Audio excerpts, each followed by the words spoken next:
आज आपण पाहणार आहोत 10वी गणित भाग 1 प्रकरण 4 अर्थनियोजन आणि त्यामधील सराव संच 4.1.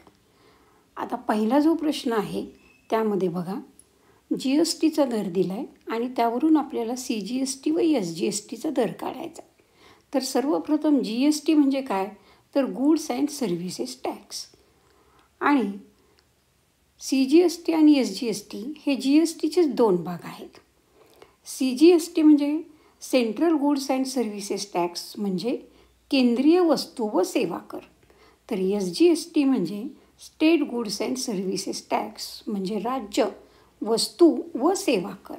CGSTचा दर व SGSTचा दर हा नेहमी सारखाच असतो आणि म्हणून CGSTचा दर बरोबर SGSTचा दर बरोबर GSTचा दर छेद 2 म्हणजेच 12/2 बरोबर 6%.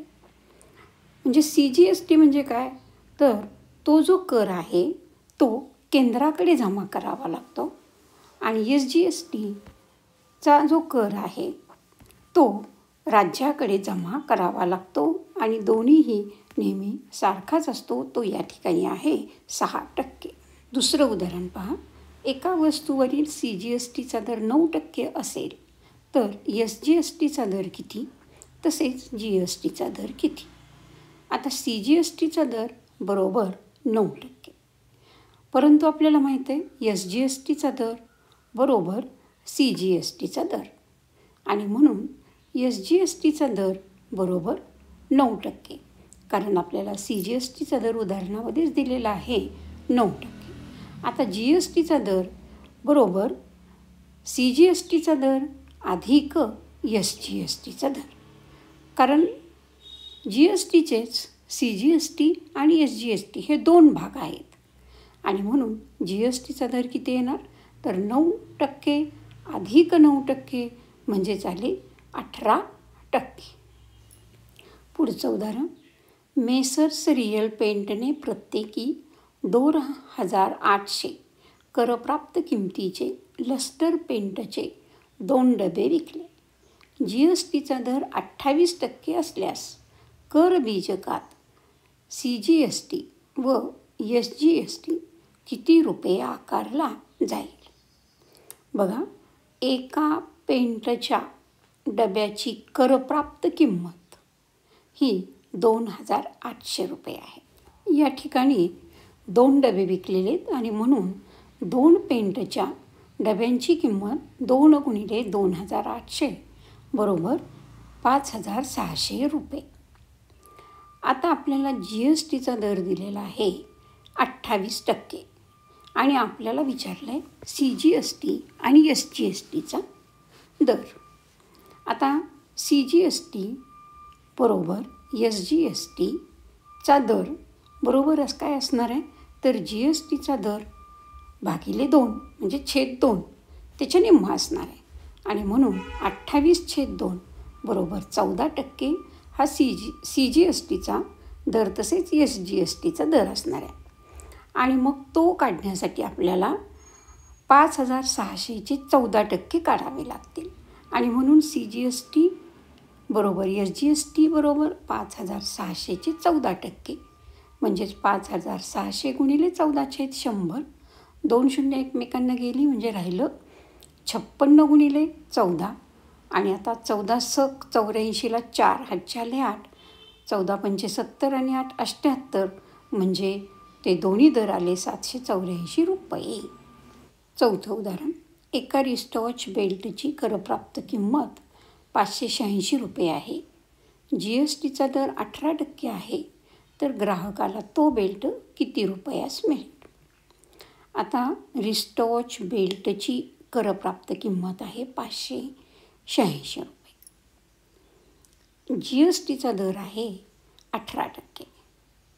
मग पहिल्यांदा आपल्याला GST काढावा लागेल 586 रुपयावरचा आणि म्हणून GST बरोबर करप्राप्त किंमतीचे 18%, कारण करप्राप्त किंमत किती आहे 586 म्हणजेच काय येणार, GST बरोबर 586 गुणिले 18 टक्के म्हणजेच 18/100. 586नं 18ला गुणलं की येणार 10,548/100 म्हणजे GST आला 105.48 रुपये. आता ग्राहकाला किती रुपये द्यावे लागतील?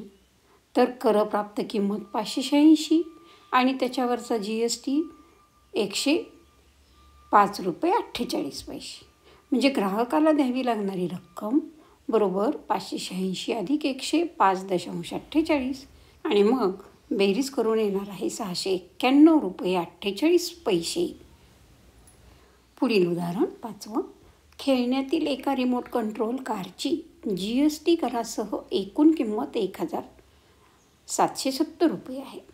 GSTचा दर 18% आहे. तर त्या कारची करप्राप्त किंमत किती? त्यावरील CGST व SGSTचे गणन करा. आता समजा या ठिकाणी आपण GSTची रक्कम 100 रुपये मानू. रिमोट कंट्रोलच्या कारची GSTसह किंमत दिलेली आहे आपल्याला 1,770 रुपये. म्हणजेच त्या कारची करप्राप्त किंमत काय असणार आहे? तर 1,770 वजा X, कारण X काय आहे त्याचा GST. मग आता पहिल्यांदा आपण GST काढूयात. आता GST बरोबर करप्राप्त किमतीच्या 18% म्हणजे 1,770 वजा X गुणिले 18% आणि 18% म्हणजेच 18/100 आणि GST आपल्याला दिलेला आहे X. आता 100 इकडे घेऊया म्हणजेच काय येणार आहे 100X बरोबर 1,700 वजा X कंसात गुणिले 18. कंस सोडून घेऊ म्हणजे येणार आहे 100X बरोबर 1700 गुणिले 18 वजा 18X. X एका बाजूला घेऊयात म्हणजे 100X अधिक 18X बरोबर 1,700 गुणिले 18 म्हणजेच 118X बरोबर 1700 गुणिले 18 म्हणजेच X बरोबर काय येणार 1700 गुणिले 18 छेद 118. आता या ठिकाणी बघा 118ला 15नं गुणलं की 1,700 येते. तर मी डायरेक्ट मांडलेलं आहे. तुम्ही भागाकार करून बघा म्हणजेच X बरोबर आलं 15 गुणिले 18 आणि हा गुणाकार येणार आहे 270 रुपये. म्हणजे GST काय आला 270 रुपये. मग त्या कारची रिमोट कंट्रोल कारची करप्राप्त किंमत काय असणार आहे? तर करासह किंमत वजा GST. मग करासह किंमत आहे 1,770 वजा 270 म्हणजेच किती आली 1,500 रुपये म्हणजे 1500 रुपये. आता परत आपल्याला विचारलं आहे CGST आणि SGSTचे गणन करा म्हणजेच ते किती असणार आहे तर 270 भागिले 2 म्हणजेच 135 रुपये हा CGST आणि SGST असणार आहे जो की GSTपेक्षा निम्मा असतो. पुढील उदाहरण टिपटॉप इलेक्ट्रॉनिक्सने एका कंपनीला 1.5 टनाचा व करासह 51,200 रुपये किमतीचा एअर कंडिशनर म्हणजे AC पुरवला. एअर कंडिशनरवरील CGSTचा दर 14% आकारला तर कर बीजकात खालील बाबी किती दर्शविल्या असतील ते करा. पहिला आकडा विचारला आहे आपल्याला SGST. आता आपल्याला माहीत आहे SGSTचा दर तोच CGSTचा दर असतो म्हणजेच SGSTचा दर काय येणार आहे 14%. दुसरं विचारलं आहे आपल्याला ACवरील GSTचा दर. आता GSTचा दर म्हणजेच SGSTचा दर अधिक CGSTचा दर म्हणजेच 14% अधिक 14% म्हणजेच ACवरील GSTचा दर येणार आहे 28%. तिसरा आकडा चालला आहे आपला ACची करप्राप्त किंमत. करासह किंमत आपल्याला दिलेली आहे.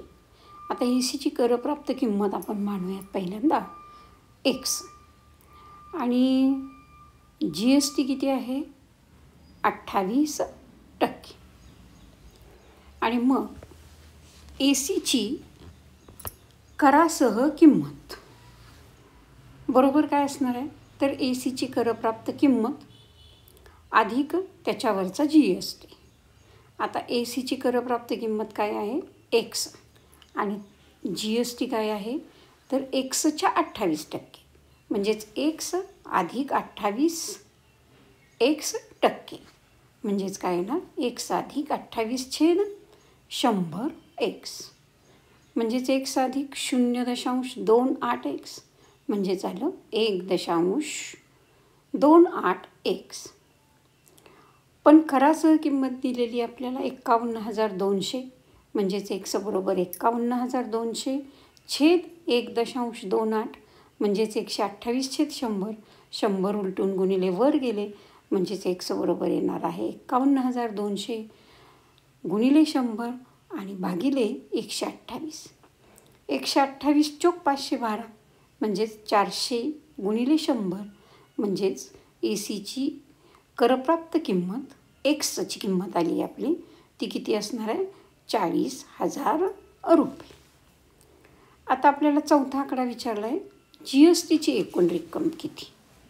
आता जी एस टीची रक्कम म्हणजे करप्राप्त किमतीच्या 28%, म्हणजे 40,000चा 28%, म्हणजे 40,000 गुणिले 28/100, 2 शून्य गेली, म्हणजेच काय आले 400 गुणिले 28, 2 शून्य आहे तसे मानते, 4 ने 28ला गुणलं की आले 112, म्हणजेच जी एस टीची किंमत आली 11,200.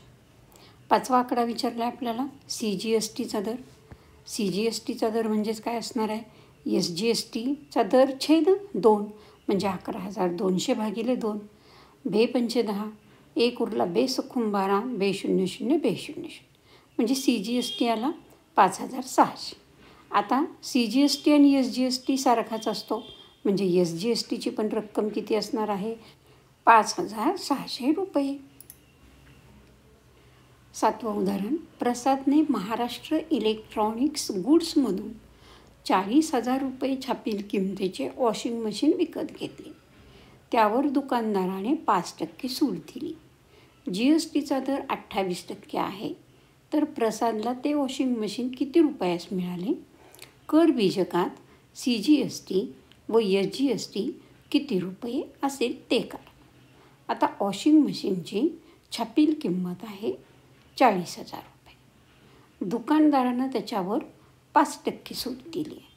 छापील किमतीवर 5% सूट दिली आहे, म्हणजे छापील किमतीवरील सूट बरोबर काय असणार आहे, पहिल्यांदा सूट काढू आपण, तर 40,000चे 5%, म्हणजेच 40,000 गुणिले 5 छेद 100, 2 शून्य गेली, म्हणजेच काय येणार आहे 400 गुणिले 5, म्हणजे 2,000 रुपये ही त्याच्यावर सूट मिळाली. म्हणजे त्या वॉशिंग मशीनची किंमत काय झाली तर 40,000 वजा 2,000 बरोबर 38,000. आता जी एस टी आहे 28%, म्हणजेच सी जी एस टी बरोबर एस जी एस टी बरोबर किती असणार आहे 14%, कारण 28च्या निम्मे. आता प्रथम सी जी एस टी काढू. सी जी एस टी बरोबर करप्राप्त किमतीच्या 14%, म्हणजे 38,000 गुणिले 14/100, 2 शून्य गेली, राहिलं 380 गुणिले 14, शून्य आहे तसंच मांडलं आणि 14 ने 38ला गुणलं की आलं 532. आणि तेवढंच एस जी एस टी असणार आहे, म्हणजेच सी जी एस टी बरोबर एस जी एस टी बरोबर किती येणार आहे 5,320 रुपये. मग प्रसादला ते वॉशिंग मशीन किती रुपयास मिळणार, किती रुपयास तो खरेदी करणार, तर त्याची करप्राप्त किंमत, त्याच्यावरचा सी जी एस टी केंद्राला द्यावा लागणारा कर, अधिक एस जी एस टी राज्याला द्यावा लागणारा कर, म्हणजेच 38,000 अधिक 5,320 अधिक 5,320. आता या तिघांची बेरीज करू आपण आणि ती बेरीज येणार आहे 48,640 रुपये.